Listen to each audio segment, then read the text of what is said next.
इस चैप्टर में हम वर्क के बारे में स्टडी करेंगे कि वर्क क्या होता है, वर्क का एनर्जी से कैसे रिलेशन है। फिर हम डेवलप करेंगे कि पावर क्या होती है और उसका क्या रिलेशन है, वर्क एनर्जी पावर, ये थ्योरम्स हैं, वो सारे हम स्टडी करेंगे। हमने एनर्जी का एक डेफिनेशन लिखा है कि energy is capacity to work. ये जो चैप्टर है ये हम डिस्कस करेंगे फिजिक्स के chapter 6 work energy and power का क्लास 11 का।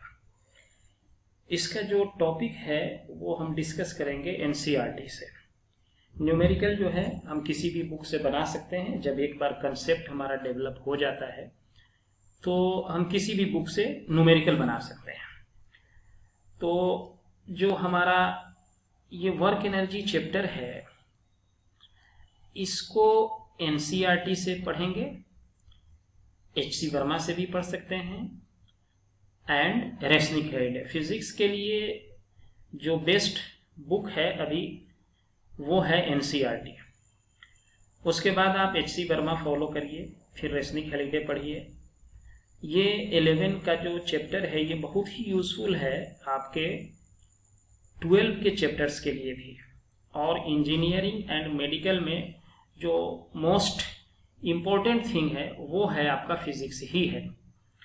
इसको अगर अच्छे से आप समझ लिए, फिजिक्स अगर आप अच्छे से सीख लिए तो आपको स्कोरिंग करना आसान है फिजिक्स में as compare to math, because क्योंकि ये पूरा कंसेप्चुअल थिंग है जो कि आपके चारों तरफ डे बाय डे लाइफ में देखते हैं जिसको। तो हम इसको 15 मिनट्स के लेक्चर में 15 मिनट्स का लेक्चर हम इसको बनाएंगे, क्योंकि ये पूरा लेक्चर आपको जो है एक्चुअली ये होममेड है, कोई ये थिएटर में या कहीं और नहीं बना हुआ है। तो ये लेक्चर थोड़ा आपको जो है कि मतलब कि थोड़ा वो क्या कहते हैं कि जो उसमें चमक धमक दिखता है वो नहीं होगा, लेकिन कंसेप्ट इसमें आपको वो पूरा मिलेगा जो आपको चाहिए, जितना चाहिए। और हम कोशिश करेंगे कि ये आपको क्लियरली हर चीजें समझ में आए। तो अब देखिए कि वर्क होता क्या है। कभी कभी आप अपने लाइफ में देखते हैं कि एक कोई आदमी है वो अपने सिर पे रख करके कुछ बोझ लेके चलता है। जैसे ये सिर पे मान लीजिए कोई है, इसने अपने जो है हेड पे ये रख करके ये चलना शुरू किया, चल रहा है। ऐसे ये कोई आदमी है, ये इस डायरेक्शन में जा रहा है। तो क्या ये आदमी जो है इस पे कोई काम कर रहा है? क्या ग्रेविटी जो है इस पे, ग्रेविटी के थ्रू कोई वर्क हो रहा है? फिजिक्स के वर्ड में अगर हम कहें, मान लीजिए कि कोई किसी को आप कहिए कि ये मेरा सामान है, यहाँ से उठा करके यहाँ ले चलना है, और जब वो वहां पहुंचे तो आप कहें कि भाई फिजिक्स के दुनिया में तो आपने कोई काम ही नहीं किया, तो हम आपको पैसा कैसे दें? तो ये जो है कि वर्क होता क्या है और इसको कैसे हम डिफाइन करते हैं, कैसे एक्सप्लेन करते हैं, ये अभी हम आपको बताएंगे कि फिजिक्स में वर्क होता क्या है, एक्चुअली वर्क कहते किसको है। उसको डिफाइन करने से पहले एक और जो बहुत ही फ्रिक्वेंटली यूज होगा जिसको हम कहते हैं स्केलर प्रोडक्ट। यहां एक बार और हम आपको ये डिफाइन कर दें, स्केलर प्रोडक्ट ये क्या होता है, क्योंकि ये वर्क के लिए बहुत जरूरी है स्केलर प्रोडक्ट। मान लीजिए दो वेक्टर है आपके पास, ये कोई वेक्टर ए है, वेक्टर ए, ये कोई वेक्टर बी है, वेक्टर बी। मान लीजिए किसी एंगल ये थीटा से एक दूसरे से इंक्लाइंड है। तो scalar product A it is denoted by A dot B equal to A B cos theta. This A is the magnitude of vector A.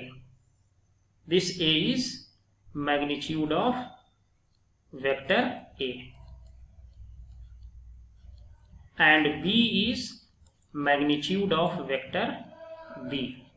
So this is magnitude of vector A and magnitude of vector B. तो इसको जो है A dot B ये इसको हम dot पढ़ते हैं, A dot B, ये इक्वल होता है ए बी कॉस थीटा। और इसको स्केलर प्रोडक्ट इसलिए कहते हैं क्योंकि ये जो डॉट प्रोडक्ट जो हमारा आता है, ये डॉट प्रोडक्ट, ये क्या होता है, ये स्केलर क्वांटिटी है, स्केलर है, क्योंकि एक ये क्या है, मैग्नीट्यूड है, बी भी क्या है, मैग्नीट्यूड है, कॉस भी स्केलर क्वांटिटी है। तो ये ए डॉट बी जो है ये आपका एक स्केलर क्वांटिटी है। इस क्वांटिटी को हम ऐसे भी लिख सकते हैं, A dot B equal to A cos theta into B. इसका मतलब हुआ कि ये जो पार्ट है ए कॉस थीटा, ये देखिए ए कॉस थीटा का मतलब क्या है कि इस ए का कंपोनेंट बी पे ब्रेक किया हुआ है, यानी कि component of vector A, component of vector A along vector B, यानी बी पे इसको लिख सकते हैं। इसको ऐसे भी आप लिख सकते हैं, या ऐसे लिखें या ऐसे लिखें, बी कॉस थीटा इंटू ए। तो इसका मतलब हुआ कि ये बी का कंपोनेंट है, इस बी का ये वेक्टर जो है हमारा, ये बी देखिए, ये जो वेक्टर है बी, इस बी का कंपोनेंट अगर हम ए पे लिखेंगे तो क्या लिखेंगे, बी कॉस थीटा, और ए का कंपोनेंट बी पे लिखेंगे तो क्या लिखेंगे, ए कॉस थीटा। तो ये इसमें से ए कॉस थीटा, ये जो है कि ये ए का कंपोनेंट है बी पे, और बी कॉस थीटा क्या है, बी का कंपोनेंट है ए डायरेक्शन में। इसमें डॉट प्रोडक्ट में एक और है कि ए डॉट बी, ये आपको क्या होता है, ये इक्वल टू होता है बी डॉट ए के, क्योंकि ये दोनों स्केलर प्रोडक्ट है, इसीलिए ए डॉट बी या बी डॉट ए दोनों क्या होता है, सेम होता है। अब ये जो डॉट प्रोडक्ट हमारा है, तो ये जो कंपोनेंट है हमारा बी कॉस थीटा, ये ऐसे भी हम समझ सकते हैं कि बी का कंपोनेंट एक्स एक्सिस पे इस तरह से डायग्राम लेके, या इस ए का कंपोनेंट बी एक्सिस पे ए कॉस थीटा लेकर के, ये दोनों क्या है, सेम है। इसमें जो हम लिखेंगे ए बी कॉस थीटा, इसमें क्या लिखेंगे, b cos theta multiplied by a, ये दोनों क्या है, सेम होगा। अब जो एक और रूल है वो क्या है कि मान लिया आपके पास आई है, आई क्या है, एक यूनिट वेक्टर है, डॉट आई, ये कितना होगा, इसको हम इसी फॉर्मूले में अगर यूज करें, A B cos theta, A dot B equal to A B cos theta. अब ये दोनों वेक्टर आई है, तो यहां आई का मैग्नीट्यूड, ए हो गया आई, बी भी क्या है, आई का मैग्नीट्यूड, और कॉस थीटा, यानी कि ये दोनों वेक्टर क्या है, ये आई भी इसी एक्सिस पे, एक्स एक्सिस पे होता है, ये भी इधर ही होगा, तो दोनों के बीच एंगल क्या हो जाएगा, 0 हो जाएगा। तो यानी आई का मैग्नीट्यूड कितना होता है, यूनिट वेक्टर का मैग्नीट्यूड 1 मल्टीप्लाइड बाई 1, और कॉस 0 भी कितना 1, तो इसलिए ये कितना हो जाएगा, 1 हो जाएगा। तो आई डॉट आई हो गया आपका 1। उसी तरीके से जे डॉट जे भी आप लिख सकते हैं, ये भी कितना होगा, 1। सेम वे में आप लिख सकते हैं के डॉट के भी कितना लिख सकते हैं, 1 होगा। अब अगर इसमें आई डॉट जे रहे, मान लीजिए अगर आई डॉट जे हो जाए, तो आई डॉट जे का क्या मतलब है, आई का मैग्नीट्यूड यानी कि 1, जे का मैग्नीट्यूड यानी कि 1, और आई और जे के बीच एंगल कितना होता है, ये आई एक्सिस इधर है, एक्स एक्सिस, और जे कितना होता है, इसके ठीक 90 डिग्री एंगल ये रहता है, 90 है ये, तो जे और आई के बीच एंगल 90 हो गया, तो ये क्या हो जाएगा, cos 90 0 होता है, तो ये 0 हो गया। उसी तरह से जे डॉट के, ये भी 0, के डॉट आई, ये भी 0 हो जाएगा। सिमिलरली ये भी हम इसको 0 लिख सकते हैं। अब मान लीजिए कि आपके पास कोई वेक्टर हो, एक जनरलाइज फॉर्म में हम एक वेक्टर की बात करते हैं। मान लीजिए कि आपके पास एक कोई वेक्टर है, सपोज करिए ए कोई वेक्टर है, ये इस तरह से है, ए इक्वल टू मान लीजिए लिखा हुआ है ए एक्स आई प्लस ए वाई जे प्लस AZK, ये ऐसा दिया हुआ है। और B कोई वेक्टर है, ये दिया हुआ है BXI plus BYJ plus BZK दिया हुआ है। ये आपके दो वेक्टर हैं, एक है A, दूसरा है B। ये I यूनिट वेक्टर है, इसका मतलब है कि x एक्सिस में इसका मैग्नीट्यूड कितना है, AX है, y एक्सिस में AY है और z एक्सिस में AZ, k एक्सिस में AZ है। ये तीन एक्सिस है आपका। ये तीनों एक्सिस कैसे हैं, एक दूसरे के म्यूचुअल परपेंडिकुलर है। दूसरा एक कलर लेते हैं, ये मान लीजिए हमारे पास तीनों वेक्टर जो है एक दूसरे के म्यूचुअली परपेंडिकुलर है, यानी कि ये हो गया आपका I एक्सिस x एक्सिस, ये हो गया J एक्सिस y एक्सिस, और ये है K आपको यानी कि Z एक्सिस। ये तीन एक्सिस है, x एक्सिस और ये है आपको y एक्सिस। अब ये तीनों एक्सिस म्यूचुअली परपेंडिकुलर है, यानी कि हर एक्सिस के बीच एंगल 90 डिग्री है, between X Y 90, Y Z 90, Z X 90।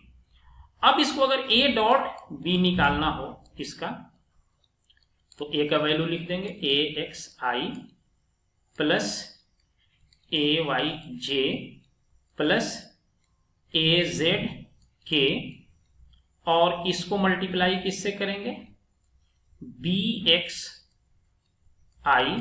Plus BYJ plus BZK। ये तीनों को मल्टीप्लाई का जो जनरल रूल होता है उससे क्या करेंगे, इसको मल्टीप्लाई करेंगे। अब इससे इस तीनों में मल्टीप्लाई होगा। इसको दूसरा एक कलर लेते हैं, इससे। इसके लिए आपको क्या करना पड़ेगा, इससे क्या होगा, ये पूरे में मल्टीप्लाई होगा, इसमें भी होगा, इसमें भी होगा और इसमें भी होगा। तो ये वाला I और I का है, तो I डॉट I क्या हो जाएगा, 1 हो जाएगा। तो ये सिंपली AX BX आ जाएगा यहाँ पे। और इसका फिर जब AX और BY से मल्टीप्लाई करेंगे तो I डॉट J हो जाएगा, और I डॉट J मिलके ये वाला पार्ट और ये वाला पार्ट मिलके क्या हो जाएगा, 0 हो जाएगा। I डॉट J क्या होता है, 0। उसी तरह से I डॉट K क्या हो जाएगा, 0 हो जाएगा। तो एक पार्ट हमारा ऐसे निकल गया। अब हम क्या कर सकते हैं, फिर इसी के बाद ये AY में आएंगे, तो Y के साथ जो I वाला कंपोनेंट है वो 0 हो जाएगा, J वाला रहेगा वो 1 हो जाएगा। तो AY BY plus AZ BZ लिख सकते हैं।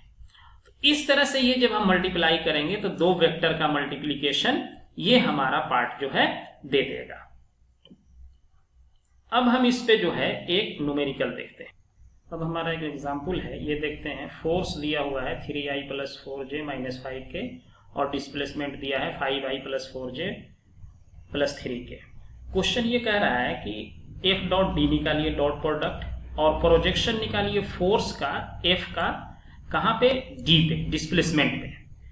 तो सबसे पहले हम क्या निकाल लेंगे, F डॉट D निकाल लेंगे, डॉट प्रोडक्ट। डॉट प्रोडक्ट में क्या होगा, ये इसके साथ मल्टीप्लाई, इसके साथ मल्टीप्लाई, इसके साथ मल्टीप्लाई, बाकी मल्टीप्लिकेशन क्या हो जाएगा, 0 हो जाएगा। तो 3 को 5 से कर दिया, 4 को 4 से कर दिया, फिर -5 को 3 से कर दिया, तो -15, ये 16 आ गया। अब फोर्स का मैग्नीट्यूड निकाल लिया। F का मैग्नीट्यूड क्या हो जाएगा, I का कोफिशिएंट का स्क्वायर, J का कोफिशिएंट और K के कोफिशिएंट का स्क्वायर कर लिया, ये निकल गया। उसी तरह से डिस्प्लेसमेंट का मैग्नीट्यूड ये निकल गया। अब क्या है, जो डेफिनेशन है F डॉट D क्या होगा, F का मैग्नीट्यूड मल्टीप्लाइड बाई D का मैग्नीट्यूड इनटू cos थीटा।